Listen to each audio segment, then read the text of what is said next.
The alarm blared through Outpost Delta at exactly 0600 hours. Commander Susan Miller groaned and rolled out of bed. Today was the day. After months of preparation, the aliens were finally coming. Susan splashed cold water on her face and stared at her reflection. The dark circles under her eyes showed the stress of the past weeks. Earth had only been part of the galactic community for 3 years. Every new alien species they met could either become friends or enemies. The Zarkalians were the 5th alien race to contact humans, and perhaps the strangest looking. "Computer, show me the Zarkalian biology report again," Susan said as she pulled on her blue uniform. The screen on her wall lit up with images of tall, silver-skinned beings with 4 eyes. The report scrolled with basic facts. Oxygen breathers, carbon-based, lived about 200 Earth years, and had a complicated mating ritual that happened once every 7 years when their home planet's 3 moons aligned. Susan had studied their culture for weeks. The Zarkalians were known as careful, logical beings who valued order above all else. Their society ran like a perfect machine, with every citizen knowing their exact place and purpose. "Commander Miller to the bridge," the announcement system called. "Zarkalian shuttle detected entering our solar system." Susan grabbed her tablet and hurried down the curved hallway of the space station. Crew members nodded respectfully as she passed. At 36, Susan was young for her position, but her calm thinking during the Proxima crisis had earned her this command. The bridge buzzed with activity as Susan entered. Screens showed the approaching alien vessel, sleek, silver, and perfectly symmetrical. "Status report," Susan ordered, settling into her command chair. Chief Science Officer Alan Wright turned from his console. Unlike Susan, Alan was in his 50s with gray hair and always looked like he needed more sleep. "The shuttle is right on schedule. Their communication systems are compatible with ours. No weapons detected." "Good." Susan nodded. "And our welcome preparations?" "The main conference room is ready," said Communications Officer Diane Peters, a young woman with short black hair and sharp eyes. "Chef Martinez prepared food that should be safe for their biology. Security is in place but discreet, as you ordered." "Perfect." Susan tapped her fingers on the chair's arm. "Remember, everyone, these aliens have never met humans face-to-face before. They've only studied our transmissions and the data packets we sent. First impressions matter." The minutes ticked by slowly. Susan reviewed her welcome speech one more time. Words like friendship and cooperation featured heavily. Politicians back on Earth had spent weeks arguing over every sentence. "Commander," Alan said suddenly, "the Zarkalian shuttle is requesting docking permission." Susan straightened her back. "Grant permission. Notify the welcome team to assemble." The walk to the docking bay felt longer than usual. Susan's boots echoed on the metal floor as she mentally prepared for every possible scenario. Peace treaties, trade agreements, and scientific exchanges all depended on these first moments. The airlock door slid open with a soft hiss. Susan and her team stood in a careful line, faces composed in professional smiles. The Zarkalians stepped through the doorway one by one. They were even taller than the report suggested, nearly 7 feet, with skin that seemed to shift color slightly under the station's lights. Their 4 eyes blinked in patterns that made Susan slightly dizzy to watch. They wore simple robes, in deep blue with silver patterns that might have been writing. "Welcome to Outpost Delta," Susan said clearly. "I am Commander Susan Miller, representing the United Earth Government." The tallest Zarkalian stepped forward. Its movements were smooth and flowing like water in low gravity. "Greetings, Commander Miller," it said in perfect English with an odd musical quality. "I am Cultural Attaché Vexilor. We are honored to meet humans in person at last." Susan smiled. "The honor is ours. We hope this visit marks the beginning of a lasting friendship between our peoples." Vexilor's smaller upper eyes blinked rapidly. Susan remembered from her studies that this indicated interest or pleasure. "Your species has achieved much in a short time," Vexilor said. "Your transition from planetary to spacefaring civilization occurred at an unusually rapid pace." Alan stepped forward. We're eager to learn from more experienced galactic citizens like yourselves. The aliens followed Susan through the station to the conference room. She noticed how the crew members they passed tried not to stare at the visitors. Humans were still getting used to the idea that they weren't alone in the universe. In the conference room, with its large window showing the blue curve of Earth below, Susan watched as the three Zarkalians seated themselves carefully around the table. "We have prepared a schedule for your visit," Susan said, sending the data to the tablets in front of each alien. "It includes tours of our facilities, scientific presentations, and cultural exchanges." Vexilor studied the schedule, upper eyes blinking rapidly. "Most thorough. We are particularly interested in your biological sciences division. Your preliminary data packets contained unusual information about human physiology that we wish to verify." "Of course," Susan nodded. "Dr. Greg Patterson, our head of human biology, has prepared several presentations." "Excellent," Vexilor said. "The matter of reproductive biology is of special interest to us." Something in the alien's tone made Susan pause. "Is there a specific aspect you're curious about?" "Yes," Vexilor's four eyes focused intensely on Susan. "Your data suggests humans can reproduce at any time without specific astronomical or seasonal triggers. We find this difficult to believe." Susan blinked, surprised by the alien's interest in such a basic fact. "That's correct. Humans don't have a specific mating season or cycle for the species as a whole." All three aliens stared at her. Their skin rippled with subtle color changes. "Fascinating," Vexilor said finally. "We look forward to learning more." Susan smiled and continued discussing the schedule, unaware that this simple biological fact would soon throw the entire diplomatic mission into chaos. 2 weeks passed on Outpost Delta. The Zarkalians proved to be good guests. They walked the halls of the station with careful steps. They asked polite questions. They shared stories about their homeworld and its 3 moons. The human crew slowly got used to the tall silver aliens with 4 blinking eyes. On the 15th day, Dr. Greg Patterson prepared for his big presentation. Greg was the head of human biology at the station. He was a short man with a round face and friendly smile that made people trust him right away. His office walls were covered with old-fashioned paper charts of the human body. "Are you sure they want to hear all this basic stuff about humans?" Greg asked Susan as they walked to the conference room. Susan nodded. "They requested it specifically. The Zarkalians are very interested in our biology. They've sat through presentations on our digestive system, our breathing, even our sleep patterns. Today is reproduction." Greg laughed nervously. "It feels like teaching sex education to space aliens." "Just stick to the science," Susan said with a smile. "They're researchers, just like you." The conference room was already full when they arrived. All 3 Zarkalians sat in the front row. Behind them, several human scientists and officers filled the other seats. Everyone on the station wanted to learn more about their alien visitors. Greg stood at the front, tablet in hand. His presentation displayed on the large screen behind him. "Thank you all for coming," he began. "Today we'll finish our overview of basic human biology with our reproductive system." Vexilor and the other Zarkalians leaned forward slightly. Their silver skin seemed to shimmer more than usual. For 20 minutes, Greg explained basic human reproductive anatomy with simple diagrams. He described eggs and sperm, pregnancy, and birth. The aliens watched without comment, only occasionally tapping notes into their devices. "And that covers the basic mechanics," Greg said, wiping sweat from his forehead. He never thought explaining human reproduction to aliens would be so stressful. "Any questions before we continue?" Vexilor raised a long, thin finger. "Yes, Dr. Patterson. Your explanation is very thorough on the mechanical aspects, but you have not yet addressed the timing components." "Timing components?" Greg asked, confused.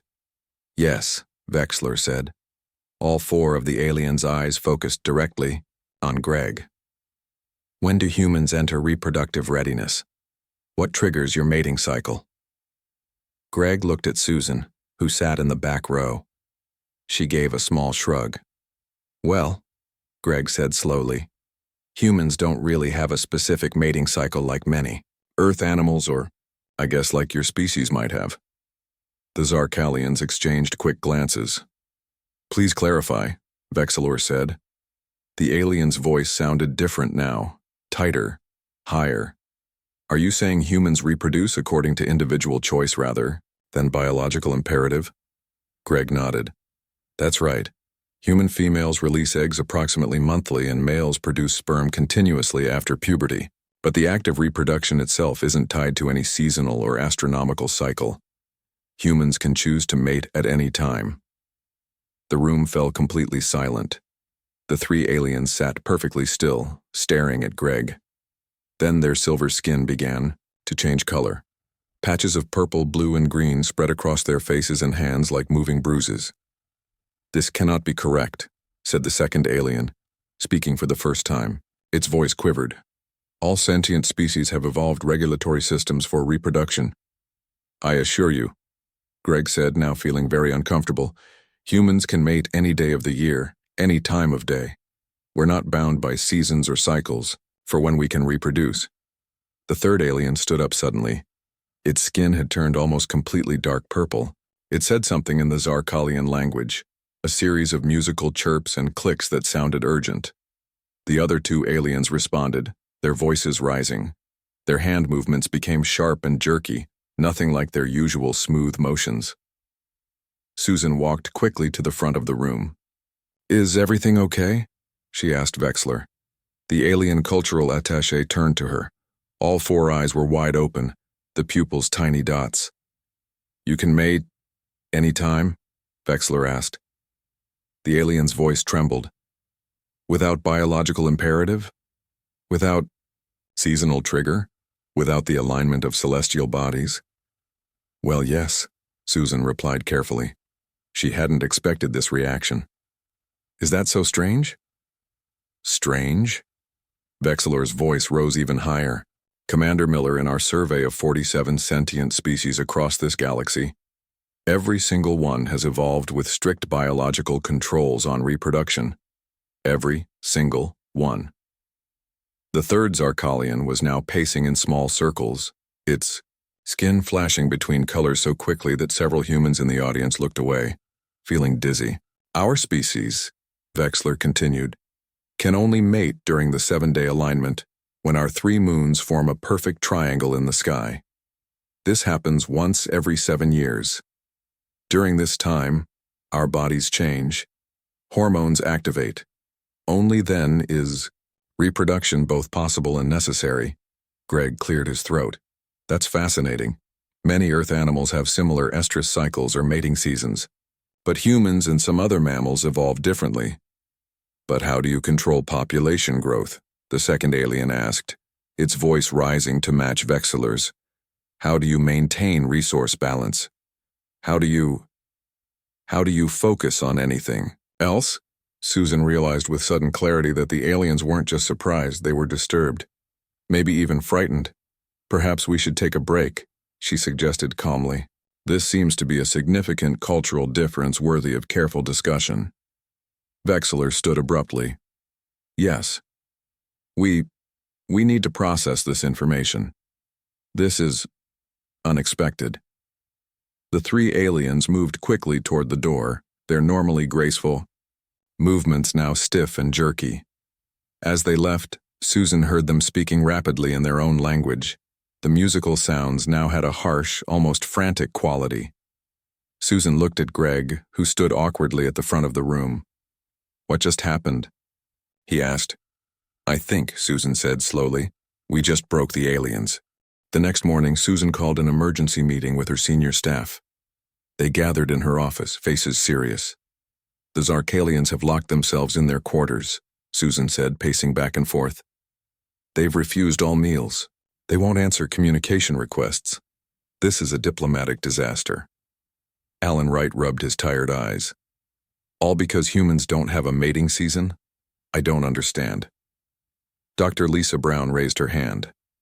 Lisa was the station's anthropologist. A tall woman with curly hair and glasses, she studied alien cultures and helped the crew understand their visitors.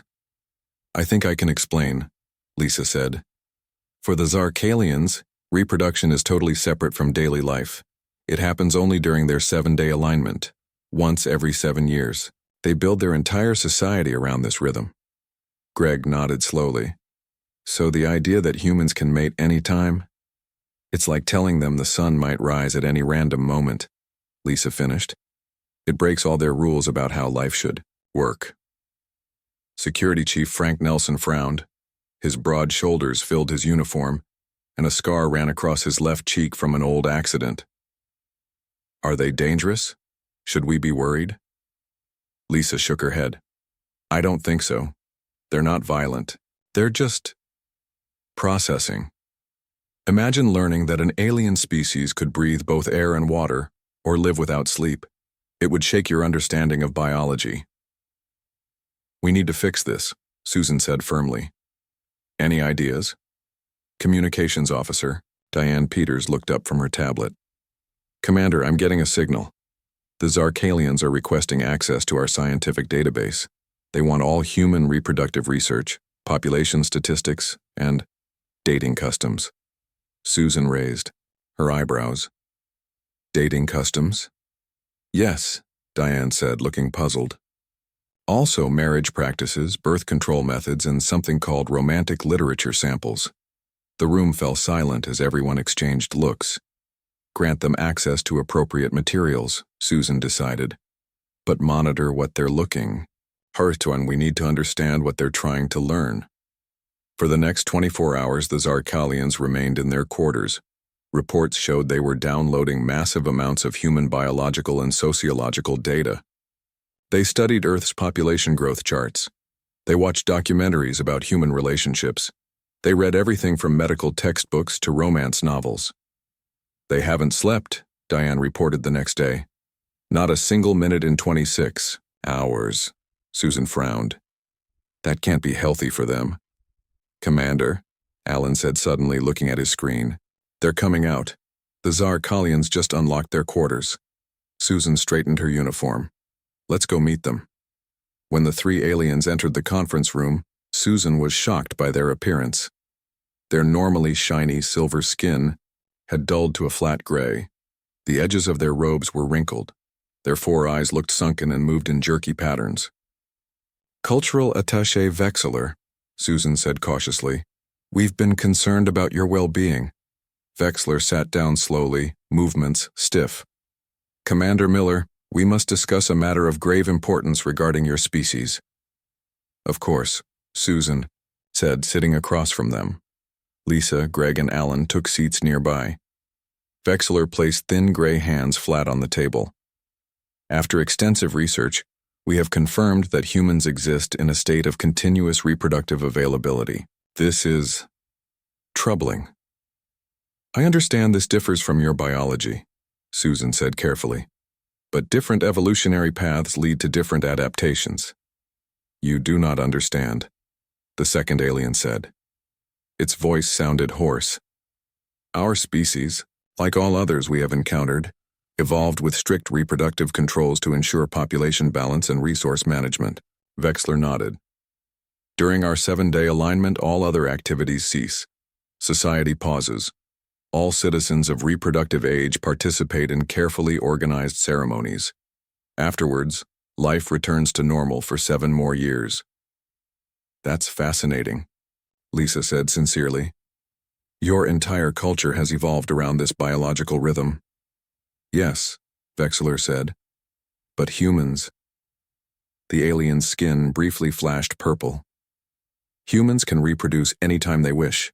They can experience reproductive urges without a biological trigger. They can choose to act on these urges or not. That's right, Greg confirmed. Human reproduction is largely under conscious control. The third alien made a strange chirping sound. But how do you maintain order?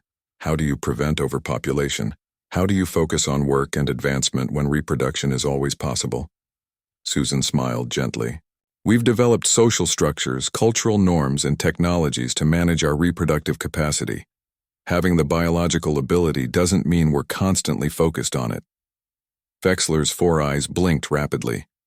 You have willpower over biological urges? You can simply choose when to reproduce? Yes, Susan said. Isn't it the same for your people during your mating period? All three aliens stared at her, their skin rippled with patches of blue and green. No, Vexler said. Finally, during alignment, the biological imperative is absolute. There is no choice. That is why our society has evolved to accommodate this reality, through careful planning and social organization. Susan began to understand. The Zarkalians weren't just surprised by human biology.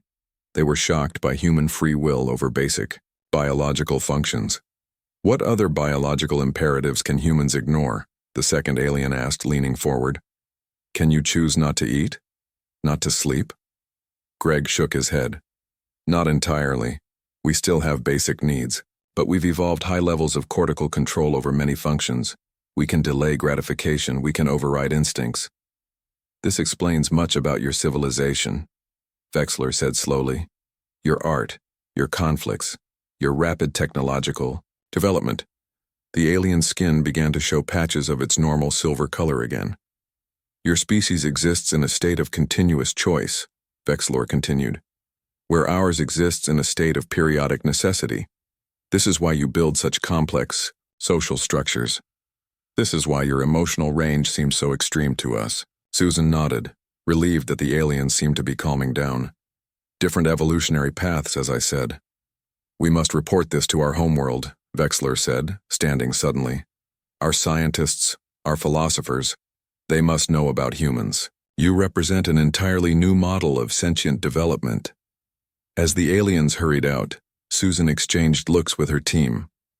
Well, Lisa said with a small smile, I think they're starting to accept our differences. Susan wasn't so sure. Something in Vexler's voice still sounded shocked, almost frightened. Maybe, she said. Or maybe they're just moving from denial to the next stage of alien panic. 3 days passed without any contact from the Zarkalians. The aliens remained in their quarters, only accepting food deliveries left outside their door. The mood on Outpost Delta grew tense. They've been quiet for too long, Susan said during the morning briefing. Her senior staff sat around the table, all looking worried. This isn't normal diplomatic behavior. Lisa tapped her tablet. They're still accessing our database. They've downloaded almost every study on human relationships, marriage practices, and population control ever published. What are they looking for? Alan wondered. Frank crossed his arms. Maybe they're planning something. I don't like this silence. Susan shook her head. The Zarkalians aren't aggressive, they're confused, maybe even scared. Of us? Greg asked, surprised. Because we can have sex anytime? Lisa nodded seriously. From their perspective, we're biological anomalies. Imagine meeting aliens who told you they could stop their hearts from beating whenever they wanted, then start them again. Wouldn't that seem dangerous and strange? Commander, Diane called from her communication station across the room. I'm picking up a transmission from the Zarkalian quarters. Susan stood quickly. To us? No. Diane frowned. To their home world. And they're not using our secure diplomatic channel. They're broadcasting on an open frequency that anyone could pick up. That's against protocol, Frank said, hand moving to the stun weapon at his belt. Wait, Susan ordered. Can you translate the transmission, Diane? Diane worked at her console for a moment. Yes, it's in English. They must want us to understand. Putting it on speakers now. Vexler's voice filled the room, sounding higher and faster than normal. Urgent advisory to all Zarkalian vessels. Approach human territories with extreme caution. The humans represent a biological anomaly that requires careful study. They exist in a constant state of reproductive availability without predictable cycles or biological restraints. Their civilization has somehow endured despite this evolutionary disadvantage. The staff exchanged shocked looks as the message continued. Humans engage in mating behaviors even when reproduction is not the goal. They form pair bonds based on emotional attachment rather than genetic optimization. They use technological methods to prevent reproduction even while engaging in reproductive acts. Initial research suggests this biological freedom may be linked to their rapid technological advancement and their chaotic social structures. Susan signaled to Diane to cut the audio. "They're treating us like we're dangerous animals," she said flatly. "Worse," Lisa said. "They're treating us like we're unpredictable. For a species that values order and predictability above all else, that's terrifying." "We need to talk to them," Susan decided. "Now, before this becomes a real diplomatic problem." 10. Minutes later, Susan stood outside the Zarkalians' quarters with Lisa and Greg. She pressed the call button. "Cultural Attaché Vexlor, this is Commander Miller. We need to speak with you immediately regarding your unauthorized transmission." There was a long pause. Then the door slid open. The room inside was a mess. The Zarkalians had pushed the furniture against the walls. The floor was covered with tablets displaying human data. Charts and graphs floated as holograms in the air.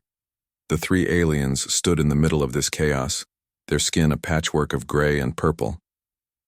"Commander Miller," Vexler said. The alien's voice sounded tired. "We apologize for our irregular behavior. This discovery has affected us deeply." Susan stepped into the room, careful not to disturb the tablets on the floor. "You sent a warning about humans to your entire fleet without consulting us. That's a breach of our diplomatic agreement." Vexler's four eyes blinked in different patterns. "We had a duty to inform our people.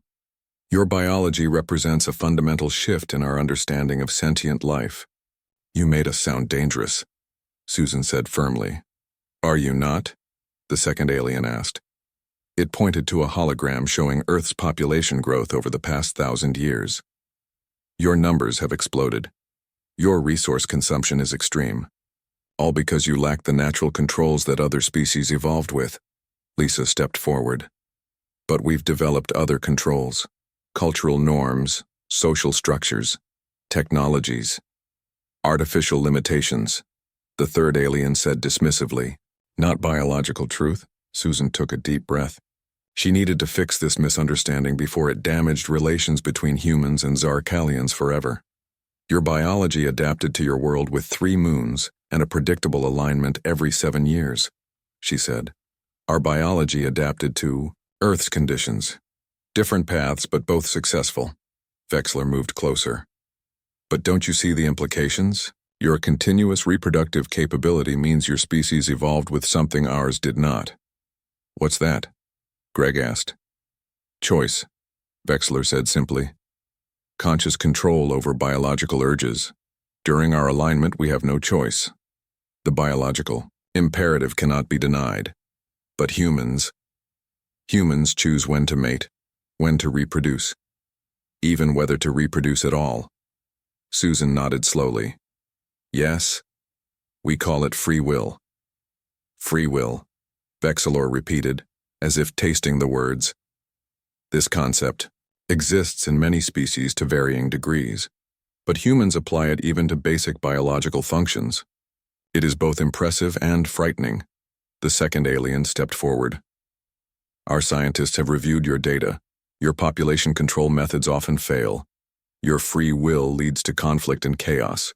Your societies struggle with the consequences of unrestricted reproduction."